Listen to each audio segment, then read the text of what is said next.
All right, I want to welcome everybody to a new quarter here at Fruitland. This is Youth Ministry 302, and my name is Peter McDonald, and I have the joy of being able to be your professor and guide through this course together.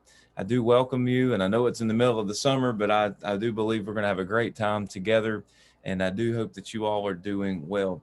So, we are in Youth Ministry 302, and we're going to be talking about this quarter some youth ministry focuses.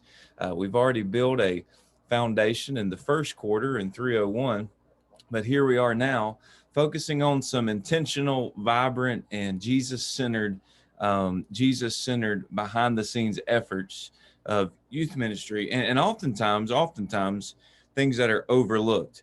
And so, what we're going to be doing this quarter is we're going to be encouraging you to take notice of the different areas of ministry behind the scenes that makes student ministry possible. So we're going to be focusing on six different key focuses for this quarter. So the class title is Youth Men 302, Youth Ministry, Youth and Family Ministry focuses. Again, my name's Peter McDonald, and I have the joy of being your professor for this quarter. Just a little bit about me, because I know that you all have a couple of things to do to start the class with your introductions. I'm 32 years old, and I live in Columbus, North Carolina, where I pastor at Midway Baptist Church here in Columbus. I'm right below the Hendersonville area where Fruitland Baptist Bible College's main campus is. I've been pastor at Midway for 10 years. This coming fall. And I have about 15 years of ministry experience, and all 15 of those years, of course, coincide with youth ministry. While I am a senior pastor now, I still believe that I can bring a lot to the table to help out with students, and that's part of the reason that I'm still teaching this course. I've been at Fruitland Bible College now. This will be my seventh year. I'm finishing my sixth year at Fruitland, so I'll be starting my seventh this coming new year, and it is the joy of my life to be able to teach here at Fruitland.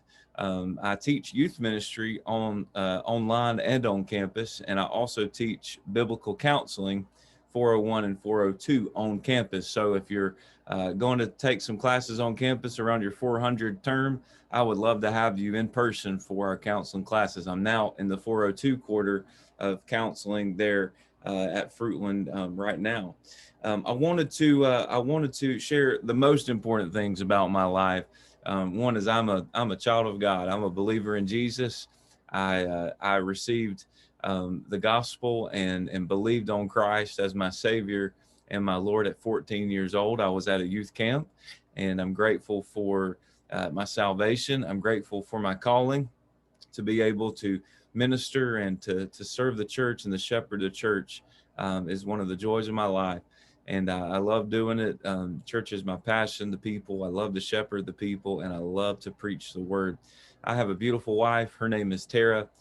Tara and I have been married for going on 14 years. 14 years this coming December. We have two children, Micah and Malachi.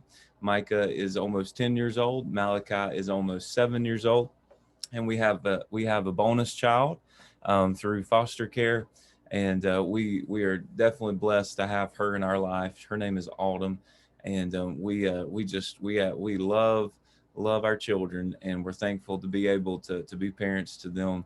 We also have a little dog. Her name is Lady, and let me think of my three favorite things to do outside of ministry and outside of Fruitland. I really love to cut the grass. It's one of my favorite things to do. I love to play ball of any kind, and I love to coach. I'm a 6U, 7U, 8U. I'm sorry, 6U and 8U baseball coach for our little league program, and just walk through it with my kids. And I love coaching. I've coached for about 9 seasons, and just to add this in for extra moment of pride, we won our championship, our district championship this year in Polk County, and then we got crushed in the playoffs. But hey, 9-1 season, not a bad season, right? So those are some of the things that I enjoy doing. But enough about me. Enough about me. I'm going to talk about the syllabus, and then we're going to break before I give you the new lesson for this first week. So in this quarter, you're going to need 3 textbooks, and one of those you will remember from last quarter. This will be the primary text. This is your first 2 years in youth ministry by Doug Fields. Doug Fields is a classic youth ministry veteran. I've had this book in our syllabus now for many years, and even years before I was here, and I just can't let it go. It's a phenomenal text. I encourage you. I encourage you to read through it. We're going to be reading through the second half of this book throughout the quarter. Your second book that I wanted to share with you is A Tale of Three Kings, and this is by Gene Edwards. And this is a book about living under the authority of God, but also living under the authority of other leaders. And so in youth ministry, you're always going to be a subordinate.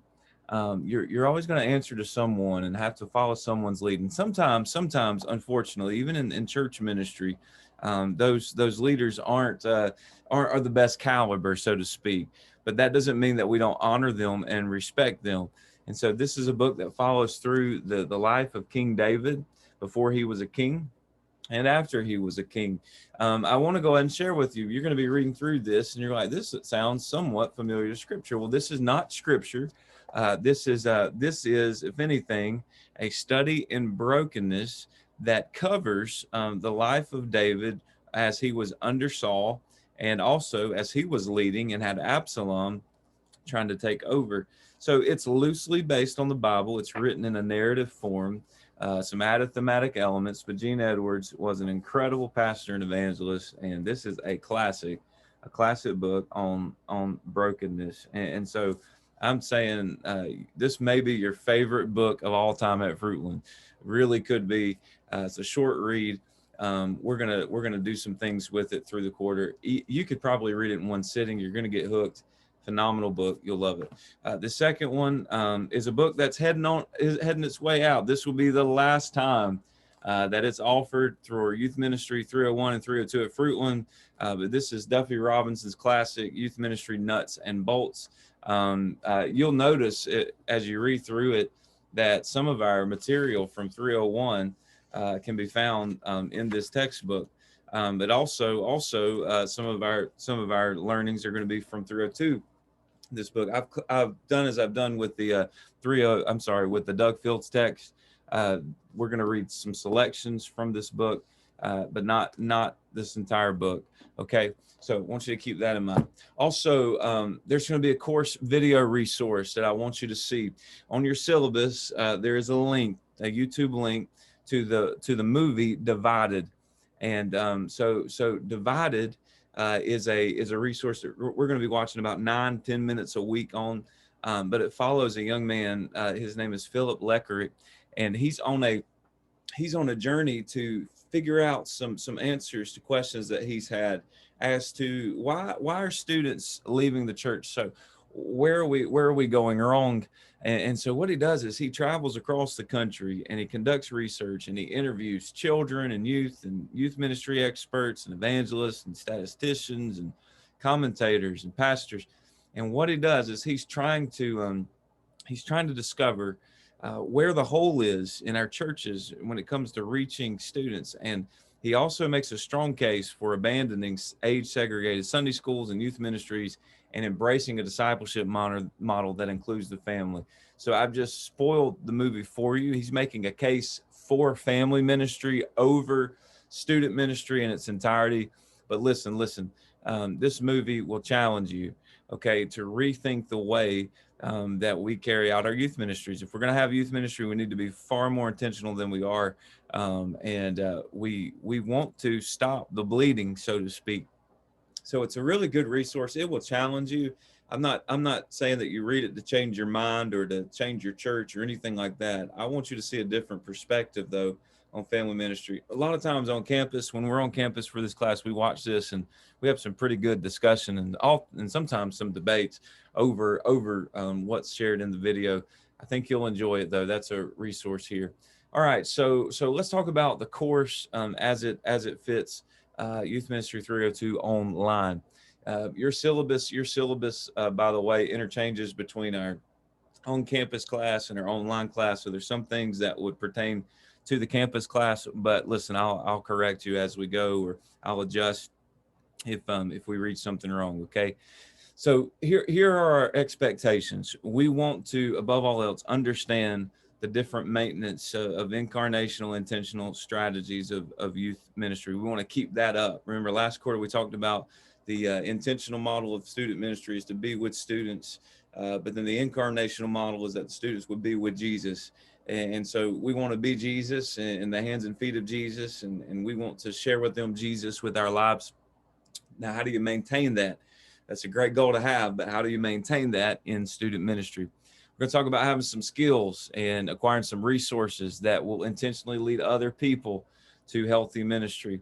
We're going to discuss how to counsel and communicate God's word to a youth ministry culture that is quite different than it was for me 15 years ago. We're going to talk about different resources and programs to plug into the intentional incarnational strategy. Then there's going to come a conversation along the way that talks about maintaining a youth ministry budget. And that's going to be one of our Zoom conversations, which I'll share with you in a moment. Okay, so you can see the outline on your syllabus. Every week we focus on a different area of focus. The first week is going to be your own spiritual needs, God after your heart. But then we're going to start talking about next week student spiritual needs and counseling and teaching and preaching with excellence and implementing life-changing events and engaging our parents and encouraging our parents and focusing on reconciliation. Those are the 6 key areas. Some of the lessons will carry over multiple weeks. That's just how I roll. I will say this. When it comes to class here, we are going to try our best to cover absolutely everything that's on the syllabus. I'm going to do my best to do that. If we get behind, I'll try to catch up. Being we're online, it's a little easier to stay on task. But listen, I love conversation. I think that's going to be reflected in the way that our course is carried out. So when we're talking about how I gauge attendance and who's checking in and who's checking out, I do these things called Take 5 assignments. And every single week, you're going to answer just 5 questions. They're the same 5 questions every single week. And you're going to use these questions in a discussion forum each week. And so what we're doing is we're taking the reading from the week's lesson, and then we're going to answer these 5 questions based on the selections in our reading. And you can choose 1, 2, or all of the text to apply these questions to. It's totally up to you. But you have 5 different questions, same 5 questions every week. And this is how I gauge your interaction and your attendance. First, in 5 sentences, you're going to summarize the reading selections for the week. That's for everything. Okay. For everything. You need to summarize each of the chapters that you're reading just in 5 sentences, very short. But then we're going to ask the question, well, what are 4 key words? And I'm talking about 4 words that stick out to you that you want to dwell on. Okay. The word could be intentionality. The word could be theology. The word could be visitation. The word could be life change. That's 2 words, but you get what I'm saying. 4 key words that communicate the author's main points of the text. What are 3 truths? That's the 3rd section. What are 3 truths that you took from this week's reading? Those are just going to be a few statements. Then 2 new things that you learned, and then 1 question that you might have after reading this week's selections. That's the Take 5 assignment. It doesn't take long to do, but it's a good way for me to gauge whether you are interacting with the textbook or not. So you will complete the Take 5 assignment on a discussion board. You need to make an initial post on Friday, just like last quarter. Make an initial post on Friday. Finish up with your comments on Sunday night of each week. I will change that. You know what? I'm looking at the syllabus now. Let's say that should be due. Let's just say that's due by the Monday, because we don't start the week until Tuesday. So I'm sorry for that. Start on Friday, be finished by Monday. Okay. You heard it from me. Finish by Monday. All right. We're also going to interact together as a class on Zoom. You know, one of the good things that happened with COVID, there wasn't a lot that came out of COVID that was really good at all. But I will say one of the good things that did come out of COVID was the reality that we have lots of ways to interact, and Zoom is one of those ways. As a matter of fact, I'm recording this conversation through Zoom right now. And so what we're going to do is on weeks 5 and week 8, we're going to have the opportunity to interact together as a class. And I will set up a time. It's going to be a 1-hour Zoom conference. I'm going to set up a time in the day. I hope it can be the later afternoon so that everybody will have the opportunity to be a part of the Zoom conference. But in that conference, we're going to discuss some areas of ministry that I might not get to discuss in the class at full length. We're going to go over the course, and we're going to talk about everybody's progress. But I might ask some questions, and you might have some questions that we can discuss through the course. But I'm just wanting to have a chance for us as a class to come together and meet. And you know what? It's not mandatory, but just because it's not mandatory, it doesn't mean that you shouldn't come. It's encouraged, and there's some incentive. You're going to get some extra credit, 5 extra points added to your midterm and final exams, which means you can make a 105 on that. If that means anything to you. I know my course exams are pretty cut and dry, fair, simple, but opportunities for you to connect with us, and please take advantage of those. You know, week 5 and week 8, we get to come together and discuss our course. Now, everything's going to come together here at this at the end of the quarter through a youth ministry project. You're going to notice that this time around there are no projects that are due in weeks 3, 5, 7, and 9. Not doing that. Instead, we're going to do one big youth ministry project, and this is a presentation. Remember, the goal of this course is to equip and nurture students to have a heart for ministry so that you will glorify God in every aspect. Now, in order for us to do that, you're going to want to invest some time into students, their student pastors, and their student ministries. So here's what you're going to do. Okay, this is going to be a 3-pronged or 4-pronged project that is due week 9 of the course. Here's what we're going to want to do. We're going to prepare and present a paper of our findings, and we're going to talk about our experiences to our classmates in this last part of the quarter. Now, the first thing you're going to want to do is you're going to want to interview 3 students from every phase of adolescence. We've got early, middle, and late phases, talking about younger children, middle teens, and then older children. But you've got a worksheet that will help guide the conversation. You can ask them any questions that you would like. That's totally up to you. Okay, but you're interviewing these students, and you're just trying to hear their heart out. The second thing that you're doing is you're interviewing a youth minister who's currently serving in a local church, and you should talk about the average week in their life where they talk about their roles from teacher, administrator, pastor, leader, developer. There's a worksheet where they would explain that. And then you're going to attend a youth ministry event yourself, and you're going to critically evaluate that youth ministry event or that program yourself of your choice. All right, and here's how it all comes together.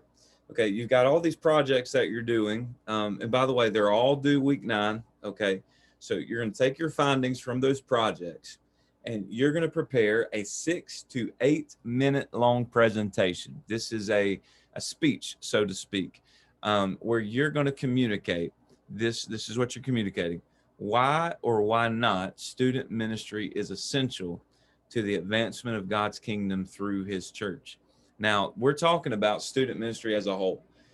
Is what we're doing working, and do you see value in student ministry the way it's done today, or does a big change need to happen?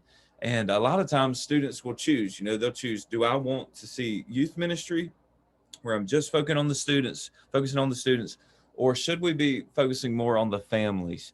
There is no right or wrong answer. I know where I stand on it, but there is no right or wrong answer. You need to choose one of them. That's called a thesis, and you need to build on that thesis. Okay, you're making a claim. Student ministry is essential in the 21st century, and here's why.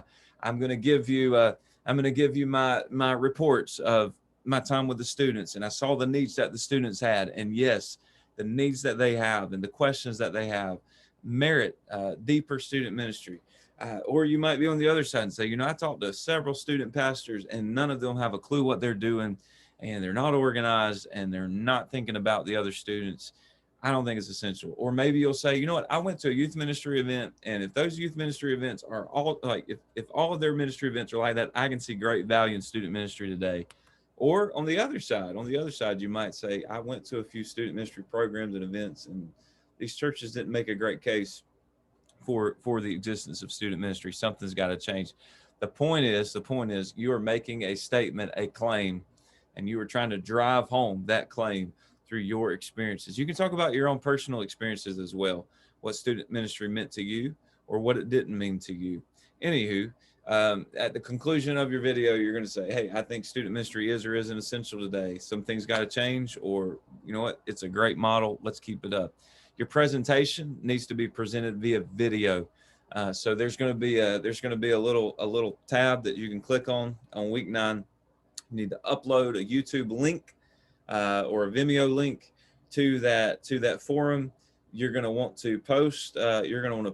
Your paper, which is just a page or so really of your thesis, so that it gives the claim. Then you can show your video, and then we will watch and I will grade. All right. So that's the youth ministry project. We'll be glad to talk a little bit more about it as we have time. Throughout the quarter, you'll have quizzes. Quizzes are really simple. They're going to be on the even weeks, 2, 4, 6, 2, 4, 6, 8. Some weeks we won't have, we may not do a quiz on week 6, but we'll do a bigger quiz on week 8. Regardless, this is a way for me to have some grades for the course. I remember my class is more application wise. Yes, we've got some academic rigor, but honestly, this is for application. Okay. The academic side of me comes out in biblical counseling. All right. So you're going to have 2 exams. The exams have equal weight. You have a midterm on week 5. You have a final on week 10. I give you the breakdown of how the grading works. That ministry project and presentation is a big deal.